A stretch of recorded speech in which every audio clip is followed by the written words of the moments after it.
अस्सलाम वालेकुम guys, welcome to my channel Kashif the tiger. और आज इस वीडियो में मैं आपको बताऊंगा कि कौन कौन सी वैक्सीन्स जो हैं वो ऑस्ट्रेलिया एक्सेप्ट करेगा। अगर आप अपने कंट्री से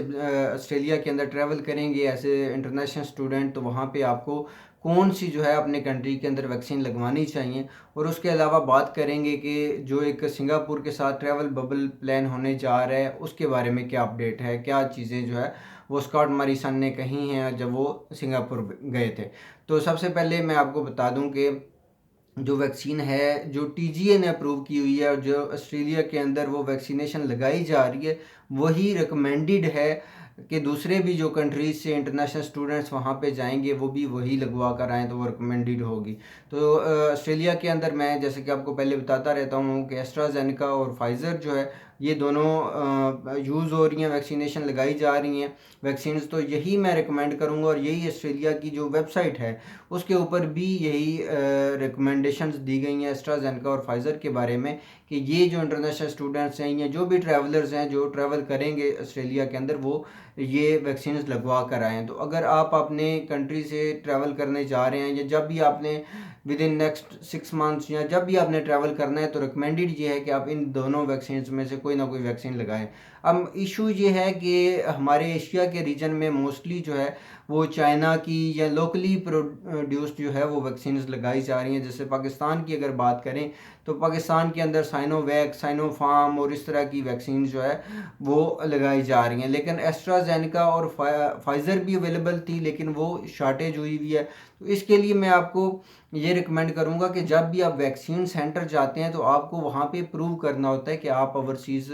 पाकिस्तानी हैं या आपके पास इंटरनेशनल वीज़ा है, इंटरनेशनल स्टूडेंट वाला वीज़ा है। तो आप सबसे पहले जाकर उनको अपना पासपोर्ट और वीज़ा दिखाएंगे और उनको रिक्वेस्ट करेंगे कि आपको एस्ट्राजेनेका लगाई जाए। जैसा कि पाकिस्तान के अंदर ये रूल चल रहा है कि 40 ईयर्स से जो अबव हैं उनको जो है वो एस्ट्राजेनेका लगा देते हैं अगर अवेलेबल हो सेंटर के अंदर। और अगर बिलो एज है तो फिर आपको वो साइनोवैक या साइनोफार्म वगैरह लगाएंगे। और अगर आप उनको अपना प्रूफ देंगे कि आपके पास जो है वो ट्रैवल वीज़ा है, जो भी टाइप का वीज़ा है आपके पास वीज़ा है, तो आपको वो फिर एस्ट्राजेनेका भी लगा देंगे अबाउट 20 ईयर्स वालों को। तो इसलिए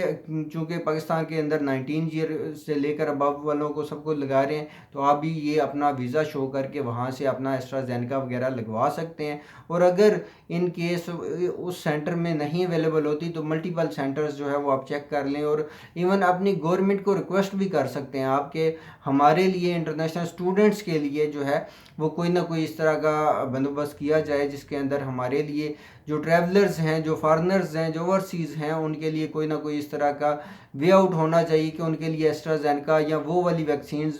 फाइज़र वगैरह होगी, मेडोर्ना होगी, वो अवेलेबल हों जो कि उन कंट्रीज़ में एक्सेप्ट हो रही हैं जिन कंट्रीज़ में वो ट्रैवल करने जा रहे हैं। और अगर आप इंडिया में हैं तो इंडिया में भी आप यही फ़्लो कर सकते हैं अपनी गवर्नमेंट के ऊपर, उनको टैग करें, ऑफिशियल्स को, पीएम को, अपने सीएम को, और उन सबको ये रिक्वेस्ट करें कि आपके लिए ओवरसीज़ जो हैं या इंटरनेशनल स्टूडेंट्स जो हैं उनके लिए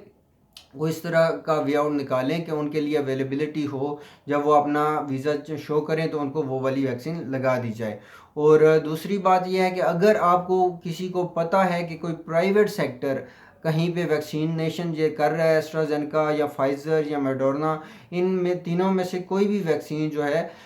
रिकमेंडेड ये है फाइज़र और एस्ट्राजेनेका, इन दोनों वैक्सीन में से कोई भी वैक्सीन अगर किसी ने प्राइवेट सेक्टर से कहीं से किसी लैब से लगवाई हो तो वो कमेंट्स में ज़रूर बताए कि उसने कहाँ से लगवाई है, कितने चार्जेस थे और उसके और किस तरह से वहाँ से जाकर वो दूसरे इंटरनेशनल स्टूडेंट्स दूसरे जो लोग हैं ओवरसीज़ वो किस तरह से वहाँ से जाकर लगवा सकते हैं। इस तरह से एक दूसरे की हेल्प करें। और अगर आपको पता है कि किसी और दोस्त ने भी आपके कि वहाँ से जाकर लगवाई है प्राइवेट सेक्टर से लैब से, तो मैं आप सबसे रिक्वेस्ट करता हूँ कि आप वहाँ पे कमेंट सेक्शन में इस वीडियो के ज़रूर बताएं कि कहाँ से उन्होंने लगवाई है। और उसके अलावा ट्रैवल बबल की अगर बात करें तो जो ऑस्ट्रेलिया के पीएम है स्कॉट मॉरिसन, वो सिंगापुर में गए हुए थे ये G7 मीटिंग से पहले, और ये उनका फर्स्ट ट्रैवल था किसी भी फॉरेन कंट्री में ये पेंडेमिक के बाद। और उस वहाँ पे उन्होंने जो सिंगापुर के पीएम हैं उनके साथ डिस्कशन की काफ़ी दूसरी चीज़ों के ऊपर, और एक ट्रैवल बबल को भी उन्होंने कहा कि हम लॉन्च कर सकते हैं। इनिशियली सिर्फ और सिर्फ वो ट्रैवल बबल